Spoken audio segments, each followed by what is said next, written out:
Vamos dar então continuidade. Vocês já acompanharam alguma coisa pelo áudio, os que não vieram, e também no sábado. Nós estamos vendo sobre a origem da Bíblia, como que a Bíblia ela se iniciou. Nós vimos que pela tradição, o primeiro livro que foi escrito foi o livro de Jó, e pela tradição quem escreveu o livro de Jó foi Moisés. E também escreveu os 5 primeiros livros da Bíblia, que em hebraico eles chamam de Torá, que é o livro da lei: Gênesis, Êxodo, Levítico, Números e Deuteronômio. Com Moisés inicia-se uma tradição de hagiógrafos. Expliquei para vocês que hagiógrafo é o escritor sagrado, aquele que escreve sob a inspiração do Espírito Santo. E é um movimento de sinergia, onde existe a inspiração de Deus, mais a instrumentalidade humana. Isso é sinergia, as energias que Deus e os homens dispensaram para escrever a Bíblia.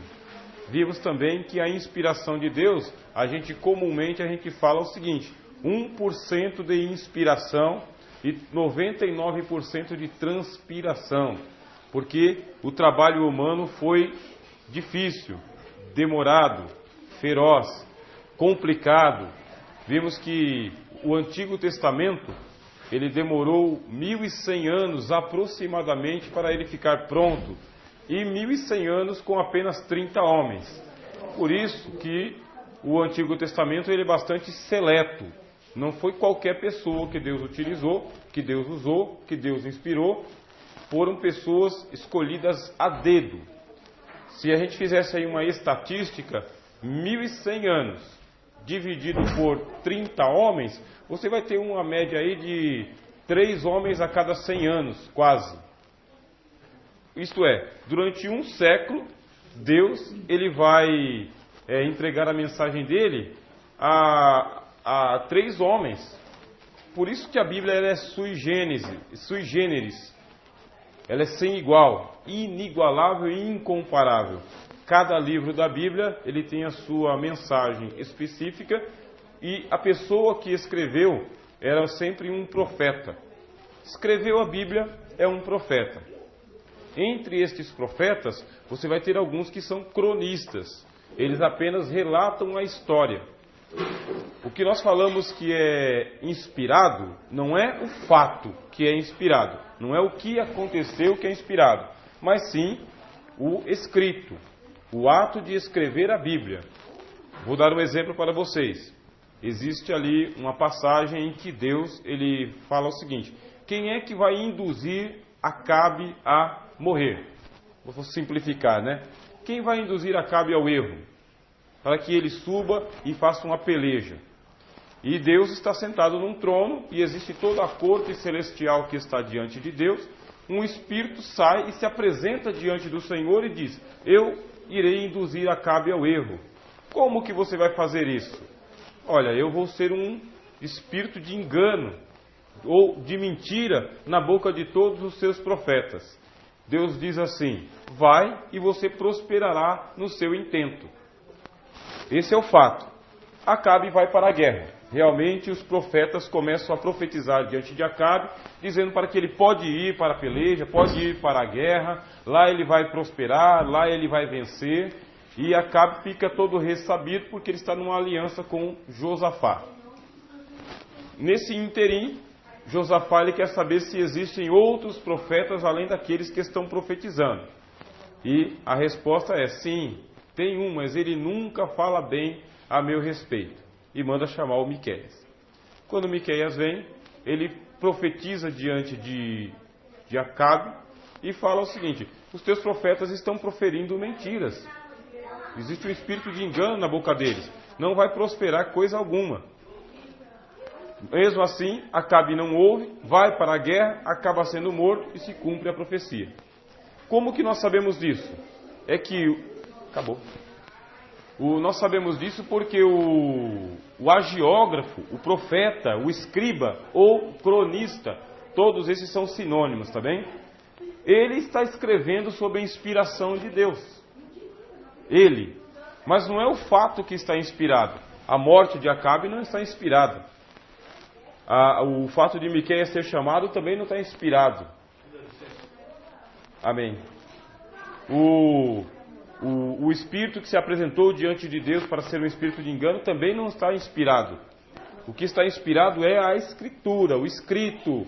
É na hora de colocar no papel. Isso que nós chamamos de inspiração plenária e verbal da Bíblia. E a Bíblia ela tem no Antigo Testamento no máximo 30 desses homens aí, para vocês verem como era difícil e penoso. Onde que nós paramos na aula passada? Paramos justamente neste ponto. Moisés está terminando, escreve a Torá que é Gênesis, Êxodo, Levíticos, Números e Deuteronômio.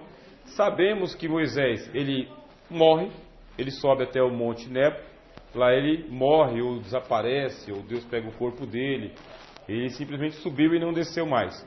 E continua o Deuteronômio, depois da morte de Moisés. Ora, se foi Moisés que escreveu o Antigo Testamento, Gênesis, Êxodo, Levíticos, Números e Deuteronômio, como que ele escreveu a própria morte? Sabemos então que não foi ele que escreveu sobre a própria morte. Ele vai até certo ponto. Dali por diante vieram o outro agiógrafo, outro historiador, outro cronista e deu continuidade. Provavelmente Samuel.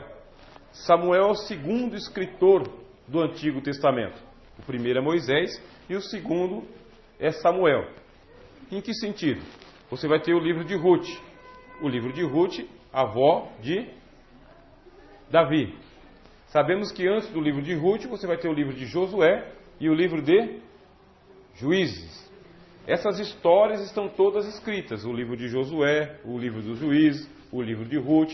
Depois você vai ter o primeiro e o segundo livro de Samuel. E quem é que vai fazer a compilação? Ou quem vai ser o agiógrafo? Quem vai escrever? Será que é Josué? Será que foram os Juízes? Será que foi a própria Ruth que escreveu? Ou foi Samuel? A tradição diz que foi Samuel. Ele fez o mesmo trabalho que Moisés tinha feito anteriormente. Vocês lembram que eu falei para vocês que Moisés ele foi lá, ele colecionou a tradição oral dos patriarcas, ele conversou com a sua família, ele tinha acesso às bibliotecas lá da tenda de Jetro, ele teve experiências pessoais com Deus, mas aquela parte do Gênesis, por exemplo, Moisés não viveu.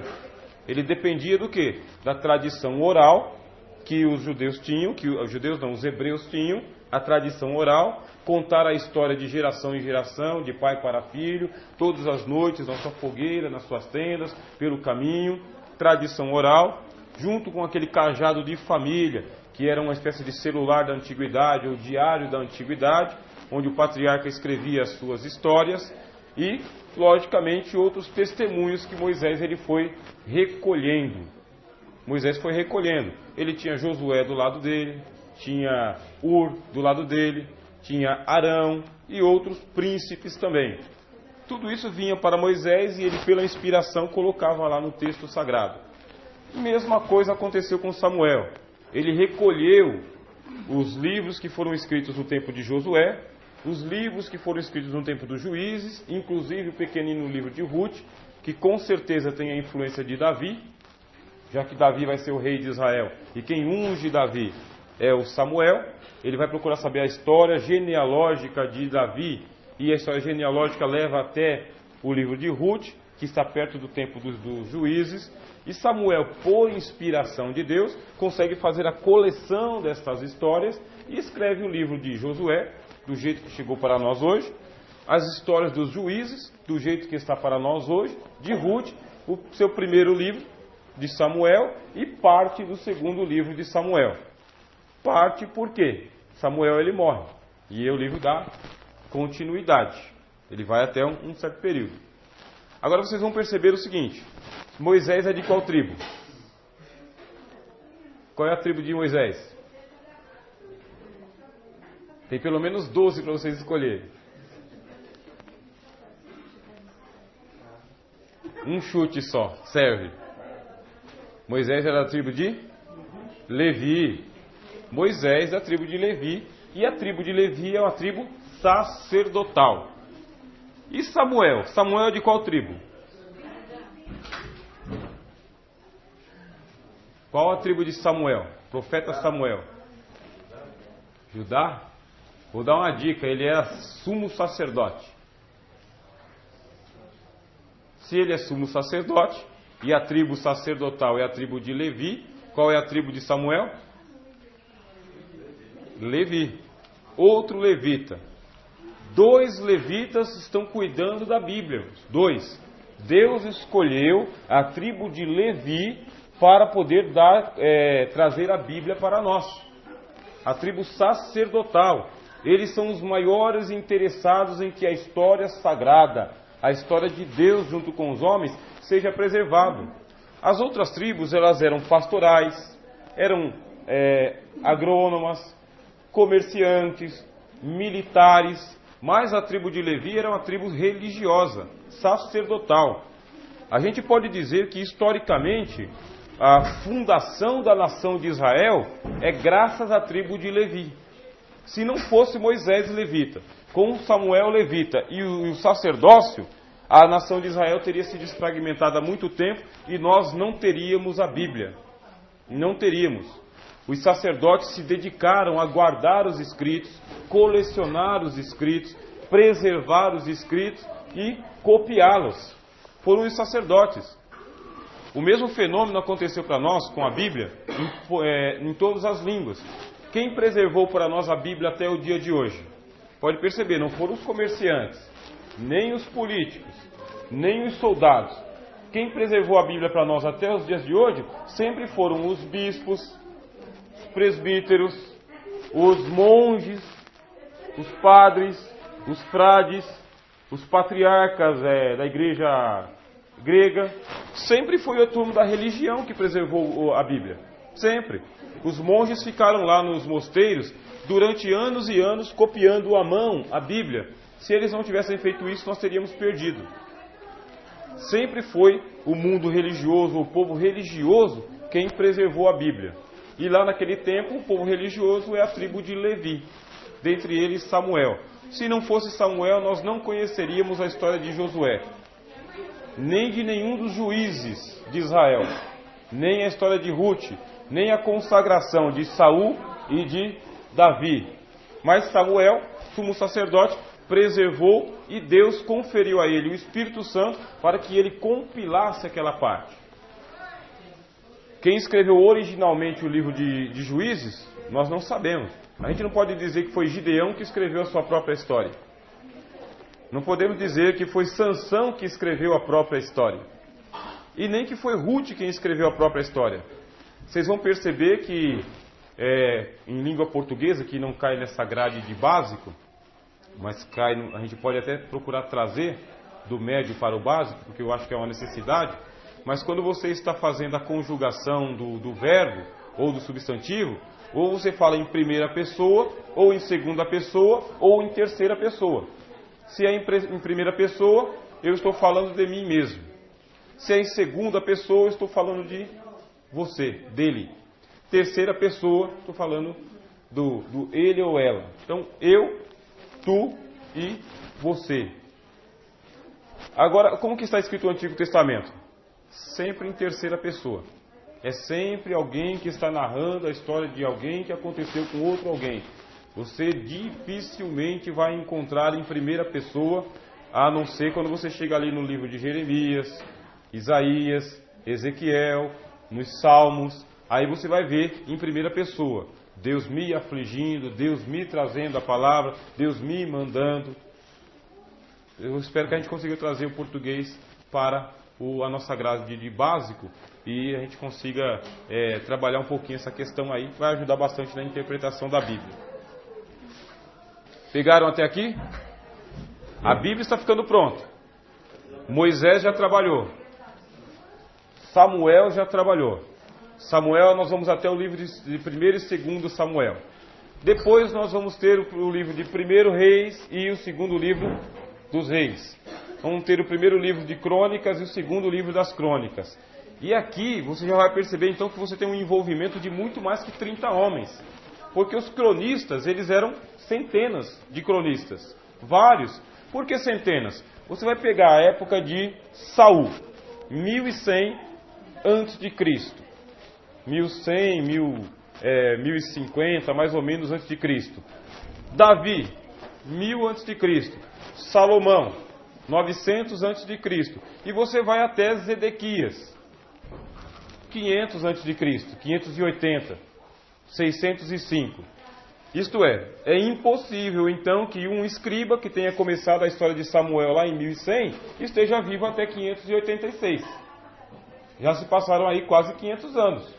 Por isso, esses cronistas, eles eram vários, cada um contando uma parte da história, cada um escrevendo uma parte da história. Aonde que entra a inspiração da Bíblia? A inspiração da Bíblia vem naquele momento em que o último vai fazer a redação final, a edição final. Ele vai fazer o ajuntamento daquilo que já foi escrito e colocar em um rolo só, em um livro só. Essa é a inspiração. Por isso que nós falamos para os irmãos o seguinte: 99% de transpiração. Transpiração. É um livro assim que ele é essencialmente humano, com a inspiração de Deus, com a supervisão de Deus, Deus supervisionando, e com o cuidado de Deus em não permitir que aquilo que ele está inspirando seja contaminado com o que nós chamamos de heresias, que são doutrinas para distorcer todo o ensinamento de Deus. Esse é o cuidado que você tem na Bíblia. Chega lá, no segundo livro das Crônicas dos Reis de Israel, e você vai encontrar a história de Israel, que vai de Davi, que começa a monarquia, aliás, Saul, que começa a monarquia, junto com Davi, com Salomão, a divisão das tribos em Reino do Norte, Reino do Sul. Os escribas continuam escrevendo. Vem Nabucodonosor. Nabucodonosor invade as terras de Israel. Antes de Nabucodonosor tinha vindo o rei da Assíria. O rei da Síria invadiu o reino do norte de Israel. Se você pensar no mapa, aqui seria o mar Mediterrâneo. Naquele armarinho lá tem um piloto lá que ele é novinho, mas só que eu não tenho a chave dos livros lá. Aí tem que suportar por aqui. Aqui está a terra de Israel, o mar, que é o mar da Galileia. Aqui está o Mar Morto. Esse aqui, mar Mediterrâneo. Essa parte aqui é chamado de Palestina. Quando Deus entregou essa terra aqui para o povo de Israel, eles fizeram uma divisão em 12 territórios para as 12 tribos de Israel. A tribo de Judá ficou com essa parte aqui de baixo, uma parte gigantesca, junto com metade da tribo de Benjamim. A tribo de Benjamim, ela ficou aqui, junto de Judá, e ela ficou aqui em cima também, Benjamim. A tribo de Levi não tinha um território específico, mas eles tinham 6 cidades de refúgio do lado de cá, do Rio Jordão, e mais 6 cidades de refúgio do lado de cá. Cidades levitas, administradas pelos levitas. Além de que eles tinham o direito de morar em qualquer lugar por causa da religião. Então, esse aqui é um pouco de geografia bíblica. Chegou a época das invasões. Veio o rei da Síria, esse lugar aqui é a Síria. Aqui você tem o rio Tigre, junto com o rio Eufrates. São 2 rios que tem aqui. Esse aqui é o Eufrates, esse aqui é o Tigre. Aqui em cima tem a Síria. A Síria invade as terras de Israel. Quando invade, as 10 tribos que estão aqui, elas são levadas para morar lá na Síria. E aqueles estrangeiros que haviam espalhados pelo mundo, o rei da Síria veio e trouxe para cá. Eles começaram então a morar na capital, que seria Samaria. E aí começa-se a origem dos samaritanos, que é uma mistura de povos, vários povos. Aqui eles já tinham um cânon sagrado. Os livros de Moisés, eles tinham preservado os livros de Moisés, e esse cânon é chamado de cânon samaritano. Cânon samaritano. Esse cânon samaritano nada mais é do que a Torá, que são os 5 livros de Moisés. Acontece esse fenômeno. O rei da Síria invadiu o reino do norte. Quando invadiu o reino do norte, levou o povo para a Síria. trouxe os estrangeiros e colocou aqui em Samaria, e ficaram algumas pessoas israelitas morando aqui. Como ficaram os israelitas, eles guardaram a Torá e começaram a fazer uma miscelânea, uma mistura entre as religiões pagãs que eles tinham, mais a religião do Senhor. Esse aí é o problema que você vai ler lá no Evangelho de João. Por que que os judeus não se dão com os samaritanos? Porque os samaritanos não são israelitas puros. São uma raça misturada de várias pessoas, de vários povos, e cada um traz o seu livro sagrado. Depois vem Nabucodonosor e invade o reino do sul, Judá. Quando ele invade o reino do sul, Judá destruiu o templo, desmantelou o sacerdócio e levou a turma para a Babilônia. Levando a turma para a Babilônia, levou os sacerdotes também. E o que fizeram os sacerdotes? Levaram os rolos com eles. Ajuntaram os rolos e levaram para a Babilônia, que ficava aqui embaixo. Ficaram no cativeiro babilônico por mais de 70 anos, 100 anos. E neste cativeiro babilônico eles tiveram contato com várias e várias religiões, várias e várias. O problema para eles era o seguinte: como que eles vão preservar a religião de Deus, o livro sagrado, a revelação de Yahvé, em uma terra estrangeira? Agora eles não têm mais templo, não têm mais sacerdócio, não têm mais sacrifícios.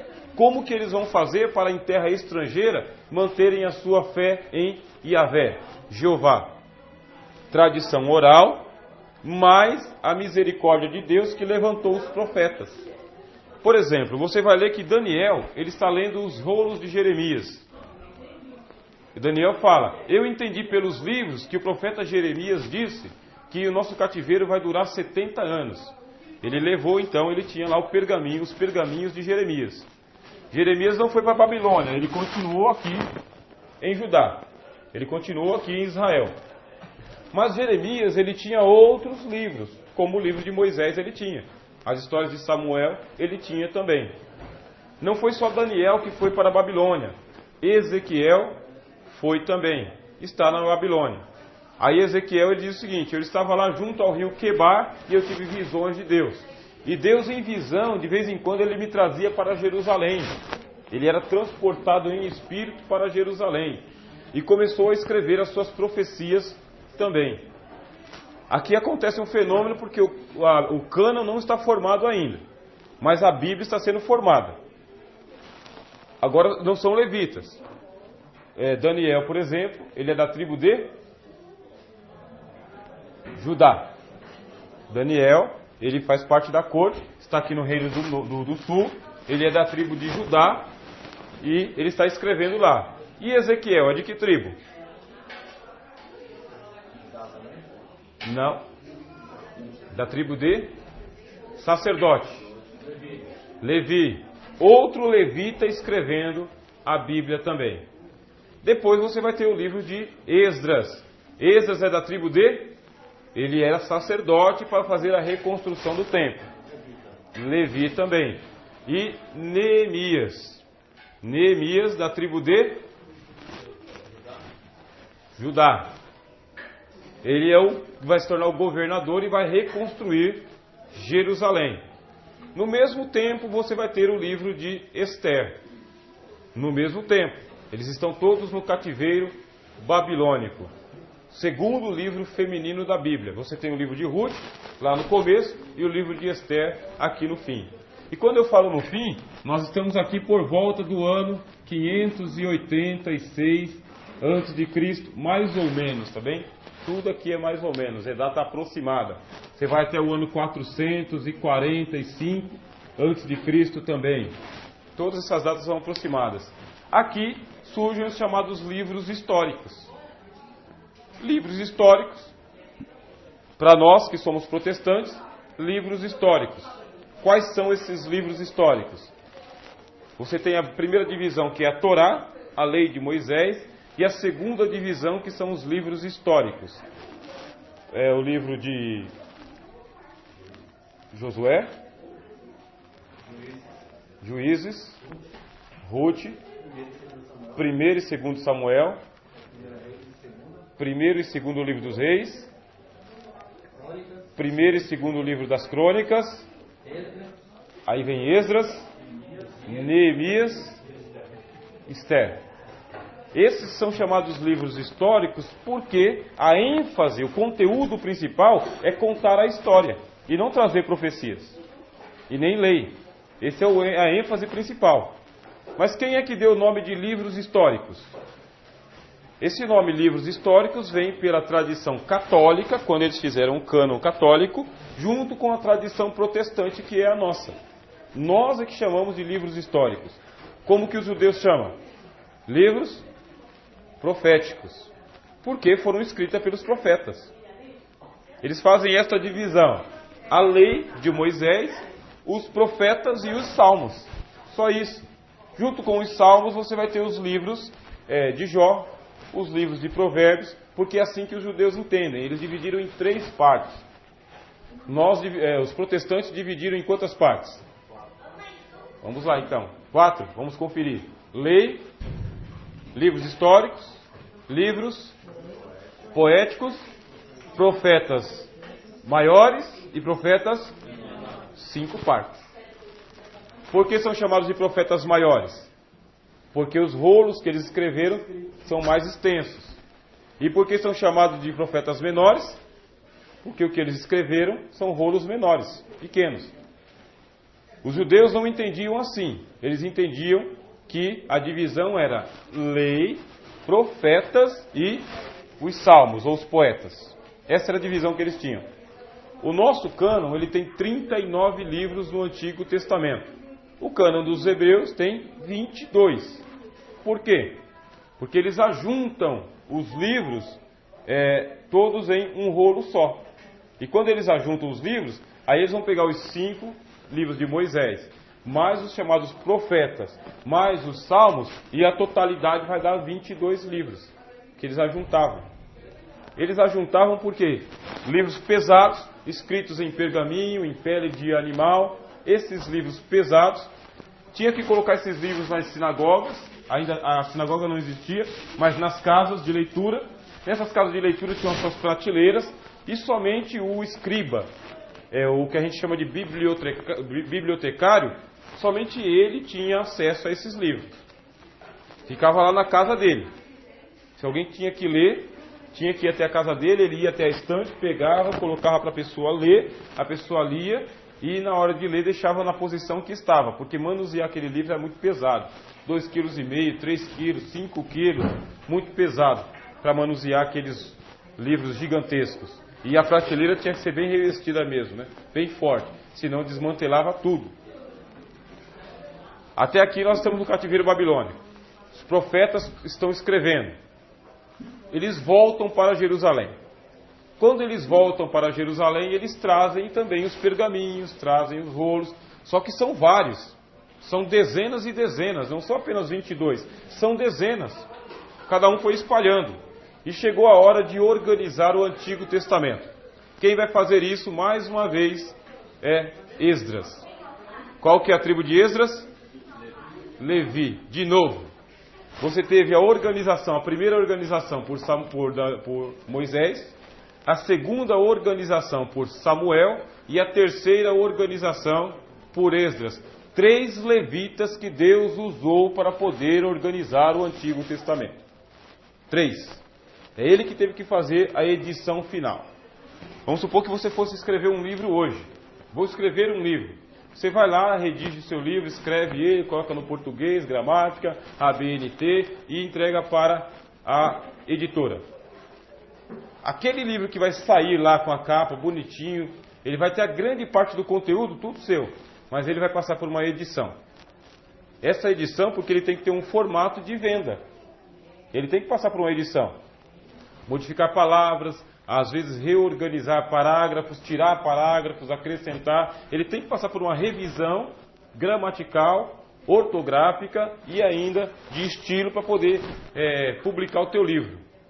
Foi mais ou menos isso que aconteceu com Esdras.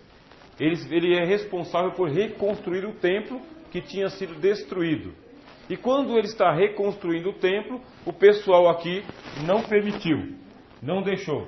A obra de Esdras ficou pela metade, não deu continuidade. E nesse meio tempo, Esdras ele vai fazendo o seguinte, ele vai organizando a biblioteca sagrada, a biblioteca do templo. Ele continua ensinando a religião. Para ensinar a religião, ele depende dos textos sagrados. E ele vai então organizando o que na história tornou-se conhecido como uma grande sinagoga. Esdras, ele é o fundador da grande sinagoga. Porque lá no cativeiro babilônico, como não havia templo, os judeus começaram a organizar as suas sinagogas, que é o que a gente chama de igreja. Nós chamamos de igreja. Eles chamam de sinagoga. E lá no cativeiro babilônico, eles iam para as sinagogas. Quando eles vêm para Israel, de volta do cativeiro, Esdras começa a organizar a grande sinagoga. Nessa grande sinagoga, ele tem que formar novamente os sacerdotes. E para formar os sacerdotes, ele precisa da Bíblia, que não tem essa praticidade que nós temos aqui. Por isso ele vai pegando todos os escritos que tem. Acontece que quando eles voltaram do cativeiro, eles tinham estado sob o domínio da Babilônia e depois sob o domínio dos persas. O domínio dos persas. E com isso, muita coisa que eles aprenderam aqui na Babilônia com a religião dos babilônios e muita coisa que eles aprenderam com a religião dos persas veio parar nos escritos, porque eu ainda não sei qual que é o inspirado e qual que não é inspirado. Esdras ainda não sabe. Incontestavelmente a Torá ele sabe que sim. O que Samuel já tinha organizado ele também já aceitava facilmente. Mas é aquilo que foi escrito depois de Samuel. E aquilo que foi produzido por Ezequiel, por Daniel, Esther, como que ele vai saber disso daí? Como que ele vai organizar isso? Qual é o critério?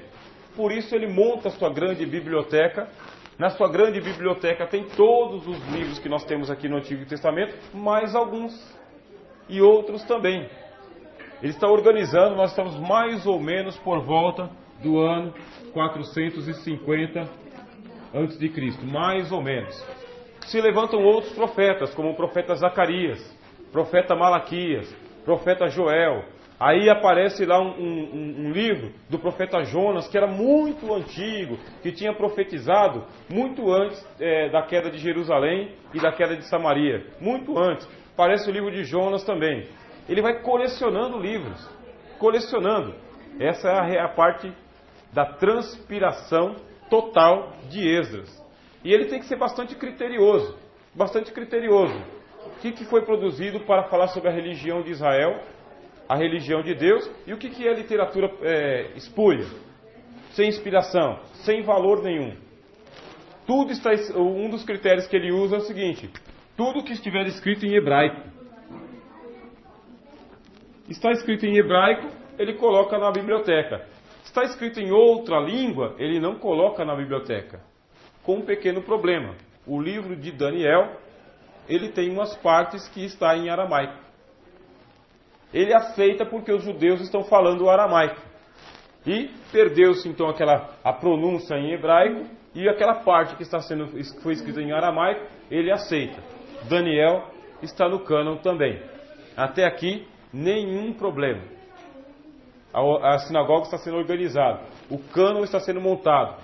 Vem Neemias, consegue reconstruir as muralhas, retomam a reconstrução do templo, junto com a ajuda dos profetas, que estão ali batendo firme, chamando o povo para reconstruir, reorganizam a religião, fazem um grande culto. Você vai encontrar no livro dizendo que Esdras ele fazia a pregação dele das 8 da manhã até o meio-dia, o povo foi se convertendo.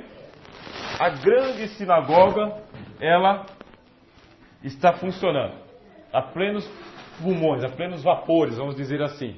A Bíblia está pronta.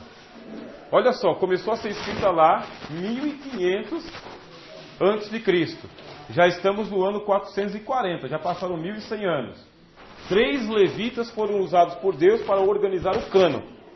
Mais de 30 para escreverem inspirados. Tudo em hebraico. Com aquele problema de que o hebraico não tem vogais. Não tem vogais. Pronto, a Bíblia está pronta. Malaquias termina o ministério dele. vem parar também, faz parte do cânon também. O Antigo Testamento está pronto, mas vem os gregos e invadem a Pérsia. Invadem a Pérsia, e quando os gregos invadem a Pérsia, eles também invadem as terras de Israel.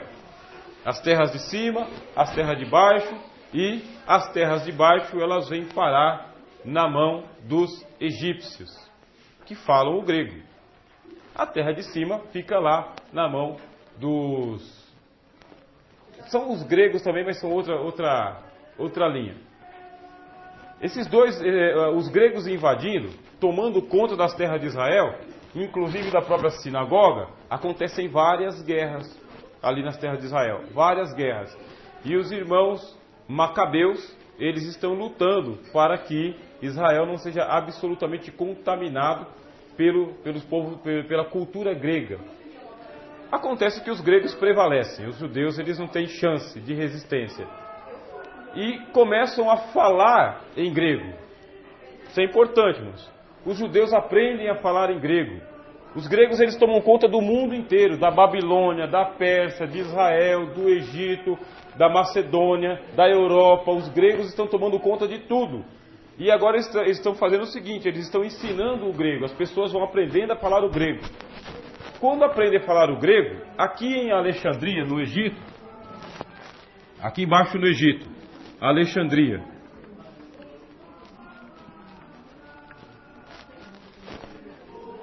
e os judeus eles começam a fazer uma tradução daqueles escritos que estavam em hebraico, que não tinha vogal, que só judeu entendia. E para ser judeu e entender aquele negócio, é o tempo de analfabetismo. Isto é, não é todo judeu que sabe ler e escrever. É só a tribo sacerdotal. Esses aí sabem ler e escrever. Ou então, se você for um comerciante, você tem que aprender a linguagem dos números. Mas, se você for uma pessoa do campo, normal, um trabalhador, um agricultor, você não vai aprender a ler e escrever coisa nenhuma. Você vai ser um analfabeto, como acontece aqui no Brasil, nos lugares mais distantes, em que os antigos não sabem nem ler e nem escrever, e depende dos outros. Lá, então, havia um grande analfabetismo. Quem sabia ler e escrever? A tribo sacerdotal, e os comerciantes, e os ricos, e a elite. Os judeus que estão falando o grego fluentemente descobrem uma coisa maravilhosa. Os gregos inventaram as vogais. Eles inventaram o alfa. Olha, o alfa é o A. Os judeus não tinham o alfa. Eles inventaram o épsilon. Os judeus não tinham o épsilon. E inventaram um Y ou iota. E eles não tinham. O que esses judeus eles começam a fazer? Eles começam a traduzir a Bíblia do hebraico, que não tem vogal, para o grego, que tem vogal. E vai surgir, então, a Bíblia chamada Septuaginta. Tudo isso que eu estou falando para vocês está aí no livro. Bem? Está no livro. Está na lição 1. O surgimento da Septuaginta, ela tem duas versões. Não, tem mais. Eu vou falar das duas versões. A primeira versão é a versão lendária, irmãos. Mitológica, mítica, supersticiosa e também devocional. É a primeira versão. Diz que o rei grego, Ptolomeu, ele chamou os sábios de Israel e disse: eu estou montando a biblioteca da Alexandria. E aqui eu quero que todos os livros do mundo estejam na minha biblioteca. E só está faltando a Bíblia de vocês, a Bíblia hebraica. Só está faltando os escritos judaicos. Os 70 sábios e disse a eles: traduzam a Bíblia do hebraico para o grego. Façam isso. Esses 70 sábios, espalhados em 70 pontos diferentes, todos eles pegaram as cópias do Antigo Testamento que estava na grande sinagoga lá em Israel e começaram, sem nenhum contato um com o outro, começaram a traduzir a Bíblia. E nessa tradução que eles fizeram, eles conseguiram concluir em menos de 3 meses. 70 dias eles ficaram prontos. 70 sábios, em 70 lugares diferentes, em 70 dias conseguiram traduzir os livros do Antigo Testamento. Foram para a mesa e começaram a comparar as cópias para ver se não tinha algum erro. E qual foi o milagre? Não havia erro nenhum. A Septuaginta, ela tinha palavra por palavra as mesmas conteúdos, as mesmas palavras que haviam em todas as 70 cópias. Deus estava aprovando a Septuaginta. Milagre. Essa aí é a versão lendária, mitológica, supersticiosa, devocional. Mas qual que é a versão crítica? A versão crítica é que os judeus eles começaram a falar o hebraico, a falar o grego, estão falando o grego, estão convivendo com as comunidades helênicas, estão se expandindo. Filo de Alexandria, que é um judeu, ao mesmo tempo religioso e filósofo também, os gregos gostam muito de escrever, eles alfabetizaram os homens, os judeus não fizeram isso, mas os gregos alfabetizaram os homens, tanto é que a nossa palavra alfabeto, né? Alfa. Alfa é a primeira letra dos gregos, correto? Alfa e beto, que nós temos. Segunda letra dos gregos. A nossa palavra alfabeto nasce lá dos gregos. É a letra alfa mais a letra beta. Uma pessoa alfabetizada é aquele que aprendeu a escrever todo o alfabeto, junto com as vogais e as consoantes. Eles fazem isso. Eles levam os seus menininhos, suas menininhas para as escolas, ensinam essas crianças a lerem e a escrever desde pequenininho. Os judeus estão assimilando a cultura dos gregos da mesma forma como eles assimilaram a cultura dos babilônios, dos persas e dos gregos. Os judeus fizeram isso. Por isso que tem algumas partes que estão escritas em aramaico e outras porções alguns pontos. A gente vai fazer um pequeno exercício aqui. Alguns pontos da religião persa vieram aperfeiçoar a religião dos judeus. Algum ponto. Por exemplo, quando os persas eles tomaram conta do mundo, os judeus tiveram que conviver na corte dos persas. Se você quiser entender um pouquinho mais, é só ler o livro de Esther, que foi escrito na época em que os persas estavam tomando conta. Uma parte do livro de Isaías profetiza a chegada de Ciro, né? Ciro ele era persa, junto com Dario, persa também, chamado de Medo-Persa, e eles vão assimilando um pouco da religião dos persas. E aí você vai, como que nós sabemos disso? Você pega lá a passagem no segundo livro de Samuel, se eu não me engano, eu acho que é o capítulo 24. Segundo livro de Samuel, capítulo 24, diz que Deus se irou contra Israel e incitou Davi a fazer o censo contra Israel. Quando você vai para o livro das Crônicas, capítulo 21, está escrito assim: Satã se levantou contra Israel e incitou Davi a enumerar o povo. Foi Deus ou foi Satã?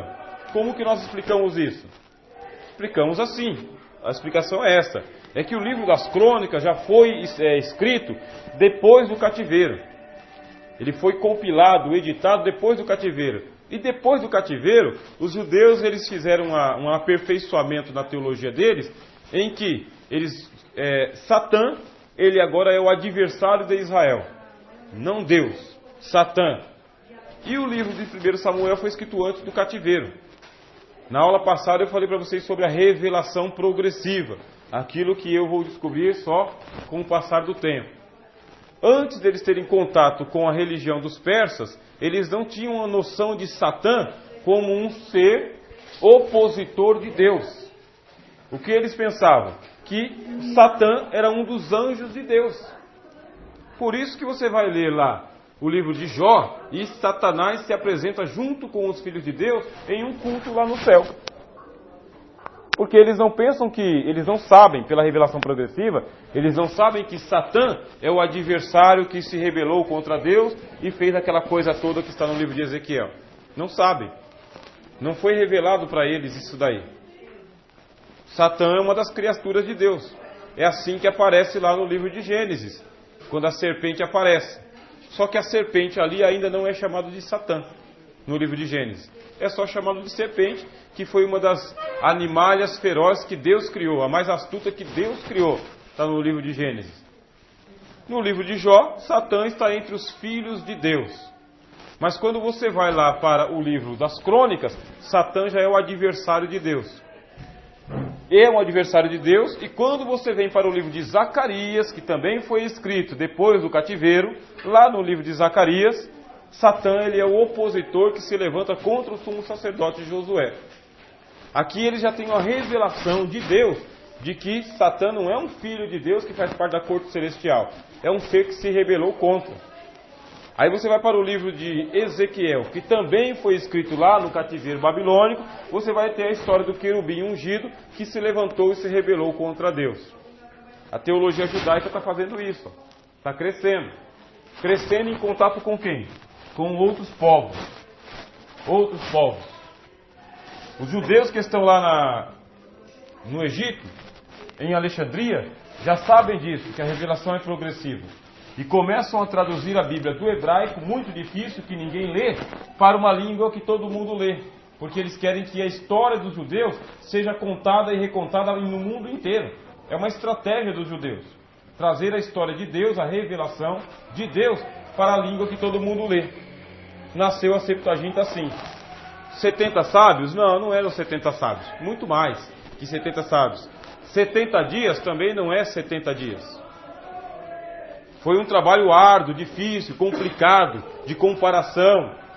Eles pegaram os manuscritos que tinham e traduziram. E por que nasceu a tradição da Septuaginta? Porque os judeus, eles são contadores de lendas. Se vocês entrarem em contato com a cultura judaica, inclusive aqui no Brasil, eles são contadores de lendas, de histórias, de mitos, um povo altamente místico, supersticioso, fundadores de uma prática religiosa chamada cabalismo, Cabalá, que é um misticismo baseado no hebraico e na numerologia e na astrologia. São bastante supersticiosos e criaram mais esta lenda. Não nos afeta em nada, tá bem? Não nos afeta em nada. Deixa eu abrir um pequeno espaço aqui para as perguntas, né? Senão vocês ficam cansados de só ouvir, né? Trabalhou o dia inteiro, está cansado, está querendo dormir e ainda fica só ouvindo a minha voz monótona com fundo sonoro de voz da verdade. Então, perguntas? Nenhuma? Vou continuar no monólogo. Eu tenho, sabe? Quando que Jesus chegou? Tá fora do contexto, Anderson.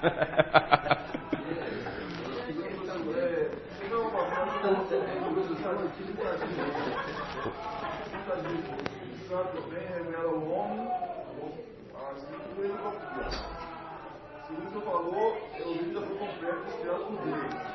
Hoje acontece a inspiração, Deus continua ou Deus dá o entendimento da pessoa para que a Bíblia que já é inspirada por ele mesmo? Hoje? Isso, hoje não tem mais inspiração da Bíblia. Nenhum desses livros que são vendidos aí, por mais que o profeta diga, Deus me deu a revelação, por exemplo, tem um livro da Mary Baxter, ele escreveu 2 livros, A Divina Revelação do Céu e A Divina Revelação do Inferno. Ela escreveu esses 2 livros. E ela diz que recebeu esse livro por revelação, por inspiração. Mas não é a mesma inspiração da Bíblia, é uma inspiração dela mesma.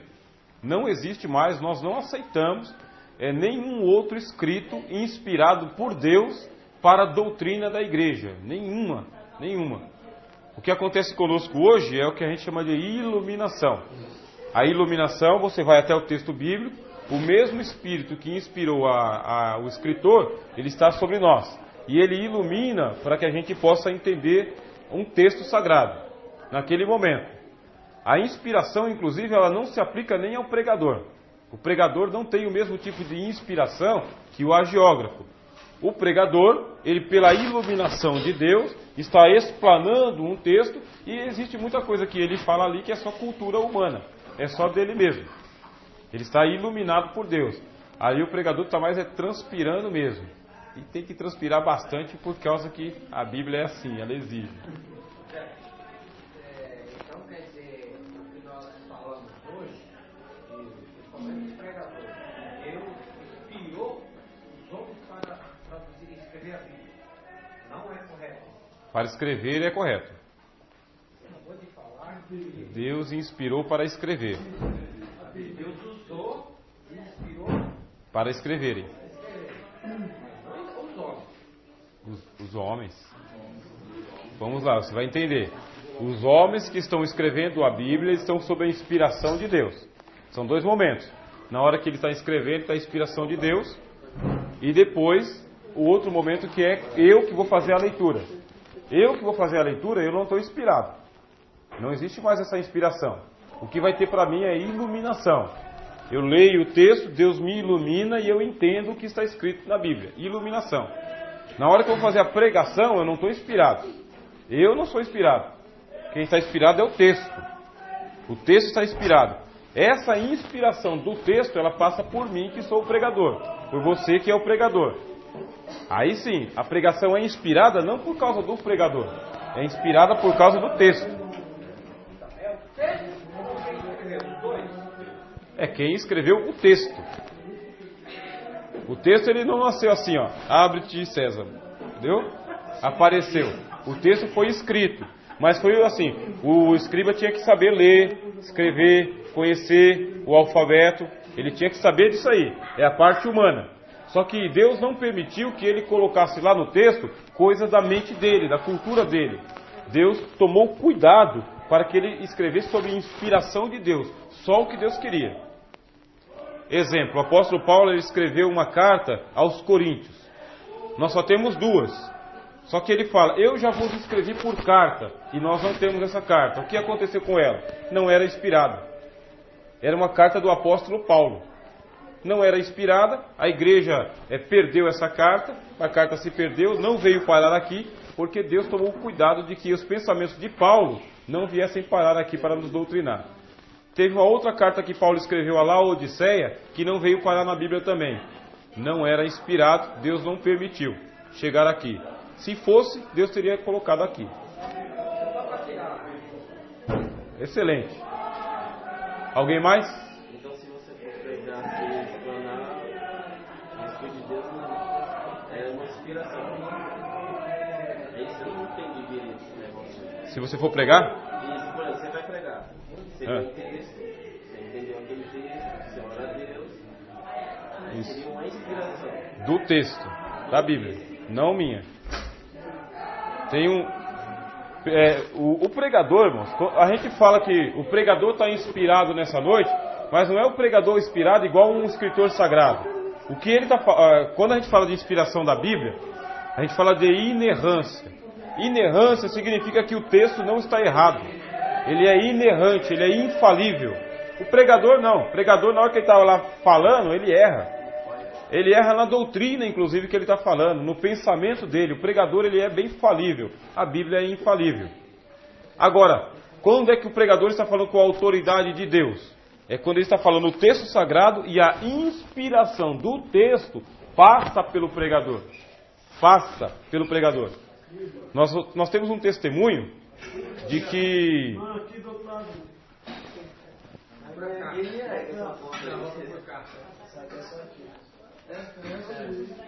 Nós temos um testemunho de um filme que foi feito.